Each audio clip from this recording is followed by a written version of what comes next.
comme toute la série Victory, c'est une canne orientée basse. Ce logo là, comme il est beau. Ouais, très très beau basse de Jean-Philippe.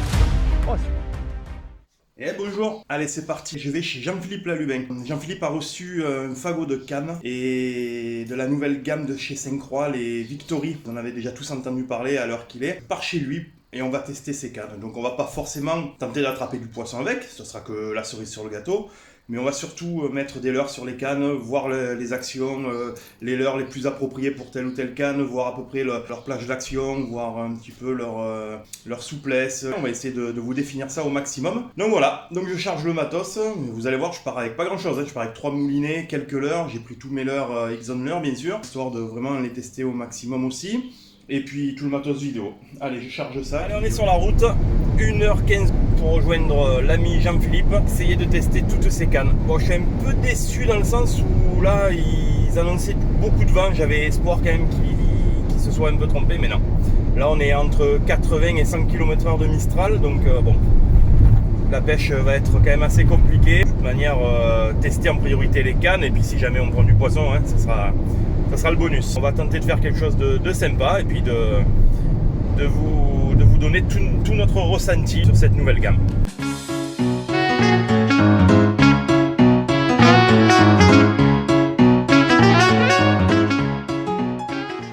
Ça y est, je suis enfin arrivé. Je suis enfin avec Jean-Philippe. Salut.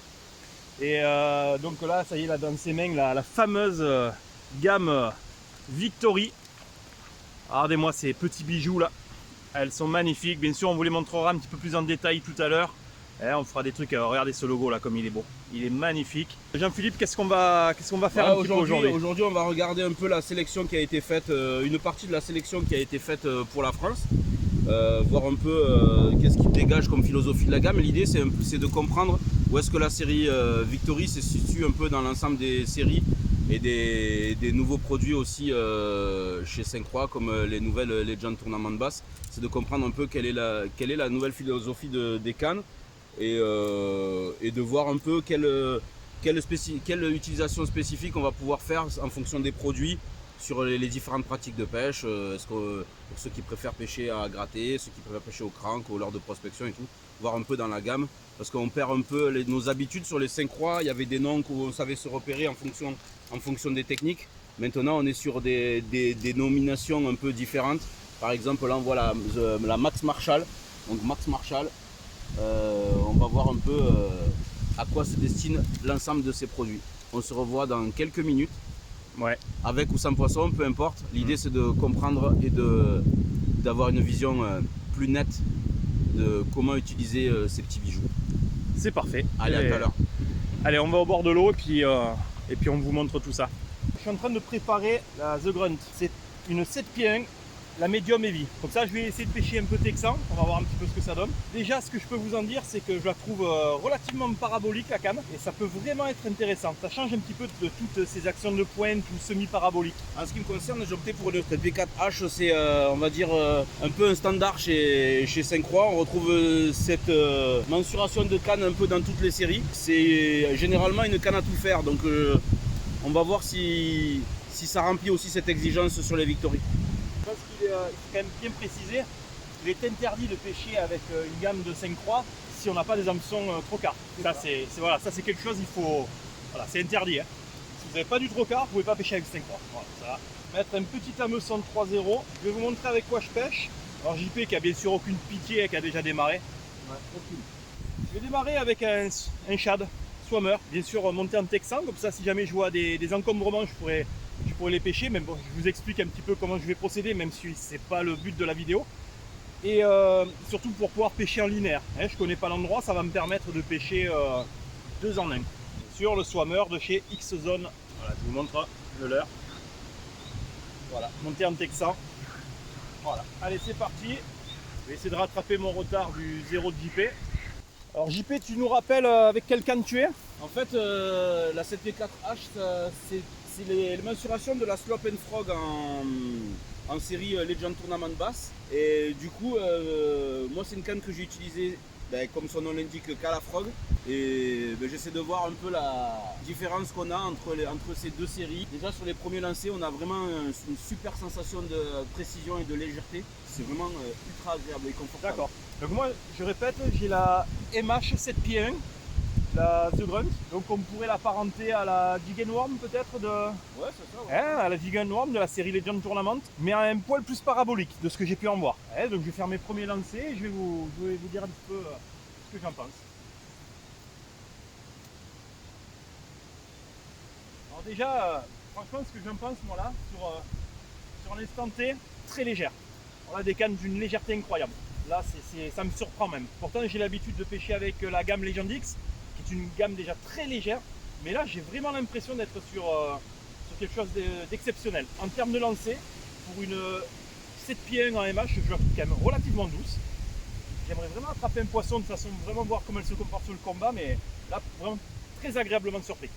Donc là, avec la 7 pieds 1 MH, je viens de décrocher un poisson, malheureusement qu'on n'a pas pu filmer parce qu'on n'était pas prêt niveau caméra, malheureusement. À la touche, c'est impressionnant. J'étais quand même à une vingtaine de mètres.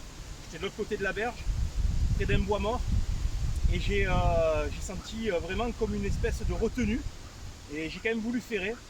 Et alors après, j'ai combattu le bass sur environ une dizaine de secondes. Alors là, la courbure parabolique, comme je vous disais, exceptionnelle. Vraiment. Je suis vraiment impressionné de cette série. Plus avec un rapport qualité-prix vraiment exceptionnel. Donc là je suis passé avec la Drill Landing Bug de chez X-Zone. J'ai cassé, je suis en full tress, voilà, parce que j'ai cassé et un peu la flemme de remonter un bas de ligne. Alors en lancer, cette canne elle est vraiment souple, et légère, souple, très agréable. On n'a pas cette sensation de trick que peuvent avoir souvent les MH lors des lancers, lors des animations. Là on a quand même une légère souplesse. Et quelque chose que je trouve aussi très agréable, c'est la finesse du manche, qui est vraiment... Alors c'est un peu surprenant au début, moi qui ai l'habitude de pêcher avec des cannes légèrement plus volumineuses. Là on se retrouve vraiment sur des cannes très fines, donc ça pourrait surprendre certaines personnes, mais on s'y fait très très vite, à un tel point qu'on pourrait presque en oublier la canne. C'est vraiment super. Là tu as changé de canne, hein, on est d'accord? Ouais, là je suis sur la cranker en fait, que j'ai monté justement à cause du vent, j'ai monté un spinner. Donc tu as mis un spinner? Voilà, okay. J'ai monté un spinner, voilà. Un spinner de 14 grammes, une demi-once. Donc là je suis sur la cranker, on est dans sa gamme de puissance d'utilisation. D'accord. Donc on a une medium heavy, assez longue pour être une bonne lanceuse, avec une action semi-parabolique pour vraiment absorber toutes les vibrations et des leurres généralement de prospection comme les spinners ou les cranks. Et on a une canne super lanceuse, super agréable. Et c'est ce qu'on se rend compte là un peu en essayant toute cette série. C'est qu'on a une série avec une grande légèreté, avec des actions, même sur les cannes qui sont rapides, on a des actions qui sont plutôt progressives. Et du coup des cannes hyper confortables. Des poignées plutôt fines, donc la tenue en main, même pour les personnes qui ont des petites mains, que ce soit les enfants ou même les dames, je pense qu'elles trouveront même leur confort à l'utilisation. Du coup, je trouve que c'est une vraie réussite. On a fini là JP, c'est ça? Non, c'est fou, on change de spot. Ah, j'ai eu peur, parce que tu m'avais promis plein de gros poissons. Bon. Tu les as touchés, mais tu les as pas sortis. On les a touchés, voilà, on les a vus.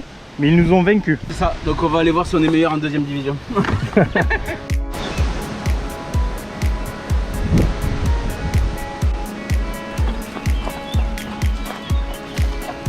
on arrive au bord d'un petit lac complètement différent de l'autre. L'autre c'était des eaux beaucoup plus troubles, un petit peu marron. Là on est vraiment sur des eaux très claires. Caché avec la cranker, swammer, petite Samsung avec une palette, rocard.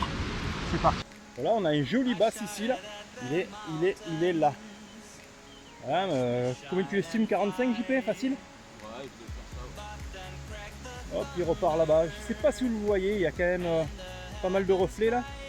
Hop, il revient légèrement vers nous. JP l'a tenté en surface, il est monté, puis il a lâché. Je suis parti avec le worm en finesse. Il est allé dessus, il l'a regardé, il n'a pas voulu. Voilà.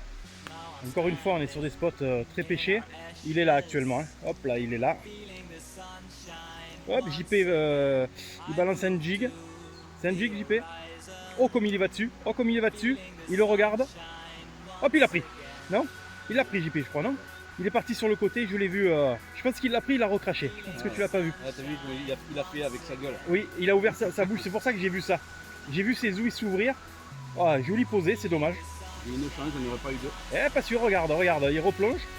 Mais on voit qu'ils sont pas effrayés parce qu'on peut pas dire qu'il nous a pas vu ce bassin. Ils sont vraiment très pêchés.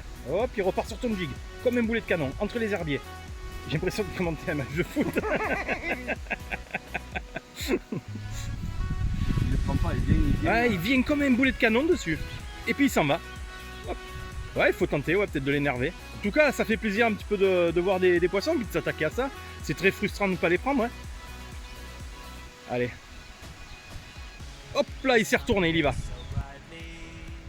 La minute de silence.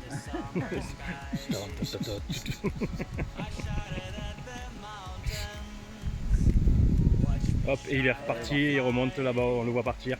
Voilà, bon là il s'éloigne, il est un peu loin pour nous là maintenant. Bon, mais ça fait plaisir des petites actions comme ça, même si on les a pas concrétisées. Bon, il est un peu loin, mais JP le tente quand même, on s'en fout.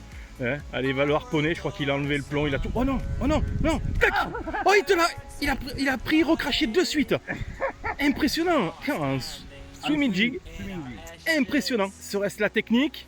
Il y reva. Il y retourne. Il le suit. Et non. C'est trop beau. Hop, il est devant nous là, il arrive, il est là par rapport à Jean-Philippe, il est là. Là il y a de gros reflets, je pense pas qu'on le voit. Hop, je l'ai perdu de vue là du coup. Ah si, il part à droite là-bas, il part à droite. Après j'ai tenté le swimming jig parce que j'avais l'avantage dans le clair comme ça, c'est que j'ai vu qu'il venait sur le leurre à la descente et dès qu'il était posé sur le fond, le poisson il partait. D'accord, donc on a déduit que... On a déduit qu'il réagissait au mouvement et pas à l'arrêt, aux phases d'arrêt. Ouais, il est là-bas, là, sur la droite. Ouais, un joli poisson. Bon, il n'aura pas voulu du leurre, mais là, on y a cru, hein, sur la dernière action là-bas, au loin. T'as bien fait de le retenter au loin. Surtout, je le sens qu'il Oh, très beau bass qui part là-bas devant nous. Devant nous, JP, ouais. Tu le vois? Ah, on a un nouveau bass. On va voir, qui est même peut-être plus gros que l'autre encore, non? Oh, lui, je sais pas ce qui s'est passé. Je pense que t'as la ligne, peut-être qu'il a touché, non? Alors, lui, il a été effrayé. Il est derrière. Il est derrière, je le vois pas. Derrière, dans les herbiers là-bas. Je l'ai perdu de vue, hein. Donc, tu me dis qu'il est dans les herbiers. Regarde, il repart. Hop, oh, ça y est, je le vois, ça y est, il ressort des herbiers. Hop là, donc le jig passe à droite du bass qui fait demi-tour. Oh, qui part dessus, tac. Oh, manqué. Oh, il y a tapé dessus. Oh, et ça, c'est le problème des eaux claires. C'est le ferrage trop rapide. On n'a pas attendu qu'il se retourne. Et ouais, c'est un peu comme quand on pêche en surface et qu'on ferre à la touche. Bon. On m'a fait rigoler, c'est que j'ai l'impression vraiment d'être un match de rugby ou de foot, quoi. Tout à fait. Il aurait pu tenter un petit point, mais il a préféré. Ah non, mais je suis dans l'excitation là, c'est génial. Sur la même animation. Sur la même animation. Et sur une de tes cannes favorites Victory. Eh ouais, c'est ça. Il faut que j'arrête de prendre cette espèce de voix. Et oui, donc il nous a. Ça y est, je suis parti. Il l'a pris sur une canne Victory. Sa favorite. Donc c'est parti. Allez. On va essayer de continuer. La Cranker, franchement, pour ceux qui connaissent la gamme Legend Tournament, je pourrais presque la comparer à la Jerkbait, qui est une médium par contre. Parce qu'elle est vraiment très douce, très souple cette canne. Mais elle est douce sur une action de pointe. Qui lui confère d'ailleurs toute sa puissance sur une action ou sur le ramener dans l'heure à grosse vibration, tel une deep crank par exemple. Tout, il lâche avec un spinner de 14 grammes et j'ai été agréablement surpris. Hein. C'est vraiment une très belle action. Voilà, j'expliquais un petit peu le ressenti de la cranker vraiment qui est vraiment super. Super agréable. Ouais. Et là tu es avec laquelle là? Là je suis avec la Power Flipping. La Power Flipping, ok. Et là tu as mis quoi alors au bout? Là je suis monté en 13 direct. En fait pour commencer je l'essaye en mode en situation normale, hein. C'est-à-dire 13 direct comme pour pêcher flipping avec un jig de 14 grammes et un trailer. Je pense que c'est une canne qui a un bel avenir parce que c'est une canne qui va être vraiment polyvalente pour les pêches un peu, on va dire, moyennes à lourdes. D'accord. On sent qu'elle est dimensionnée. On a une canne en fait qui est une action heavy en 7 pieds 6. Donc elle est dimensionnée, on va dire c'est du flipping relativement court, mais on est dans des dimensions qui vont bien. En général, les cannes flipping, on va jusqu'à des cannes de 8 pieds, au-delà de 8 pieds. Là, on est sur 7 pieds 6, donc c'est correct pour flipper. Mais on est aussi intéressant pour pêcher à la frog. En général, sur les cannes frog, on est 7 pieds 4, 7 pieds au-delà de 7 pieds 4. Donc on est aussi dans la gamme. On sent que de l'action, on a une action aussi fast qui va permettre d'utiliser des petits swim baits, des choses comme ça. Donc c'est un mot que j'aime pas trop employer pour des cannes, surtout pour des gammes de 5 croix qui sont quand même des cannes assez spécifiques.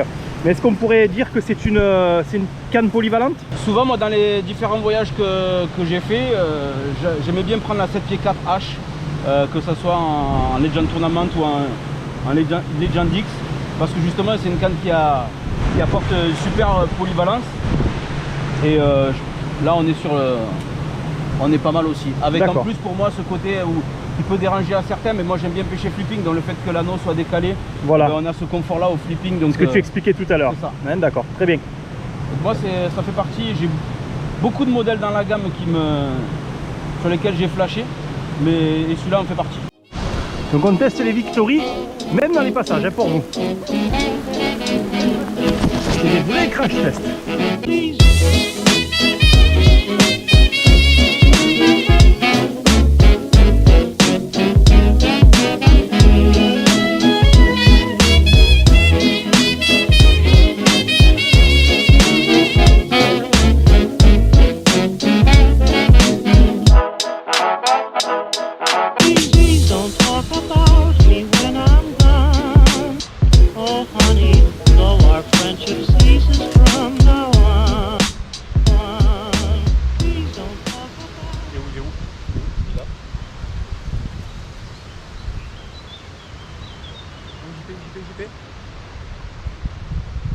Oh, tu l'as.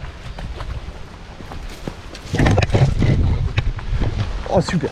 Oh, très très beau bass de Jean-Philippe. Oh, superbe. Oh, super Jean-Philippe. Magnifique. Oh, il est superbe. Oh, l'action de dingue. Ah, superbe. L'action de dingue. dingue. Avec ta flipping. Ouais, obligé. Eh ben oui. Ah, bravo Jean-Philippe. Ah, superbe.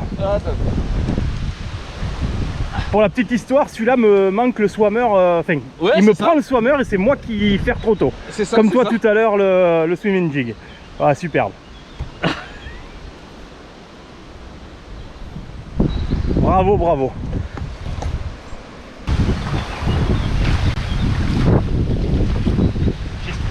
Tu connais la chaise ou pas? On peut en avoir confiance. Ah, j'arrive pas à attraper mon fil.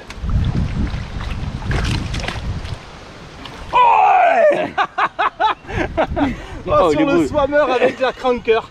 Oh.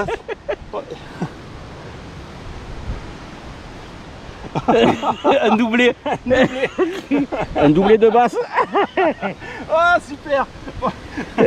J'essaye de remonter. Ah.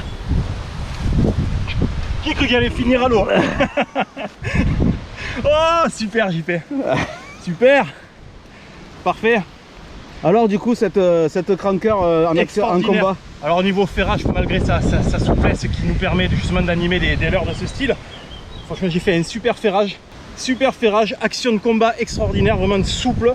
Elle m'a vraiment aidé dans le combat parce que j'étais vraiment pas très à l'aise avec sur la chaise. Donc sa douceur elle m'a vraiment aidé. Hein. Ah superbe, voilà. Bon, je vais essayer de faire un petit release propre. Je vais prendre encore des risques grâce à cette superbe chaise. Hop là. Hop là.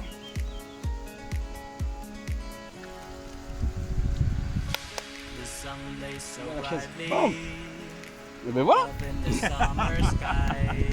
Tiens bébé. Profite. Oh super. Donc quoi l'animation, tu vois, on a trouvé la bonne anime. Exactement. En fait il faut. C'est du swimming, hein, tout simplement. Yes. On jette, on ramène et on ne fait surtout pas de pause. La moindre pause, ils font demi-tour. En fait. C'est ça. Voilà. Et même quand ils marquent un point d'arrêt, des fois ils repartent sur le leur. Et c'est là qu'au début, nous on s'arrêtait quand ils s'arrêtaient. Et on n'avait pas compris, là on a compris. Donc on va les enchaîner là. Bon super. Ça c'était que les plus petits. Et ça c'était que les plus petits JP. Ah ouais.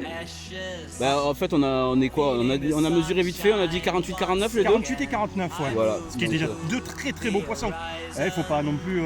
Mais c'est vrai que celui de tout à l'heure sur lequel on s'est un peu excité comme un speaker de match de football.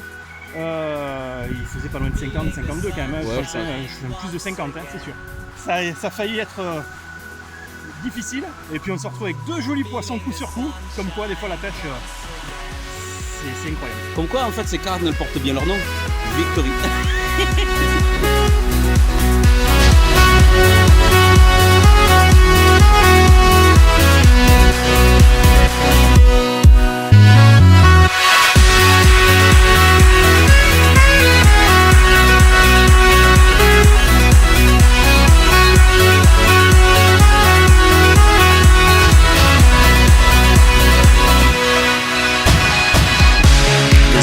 blaze so brightly up in the summer.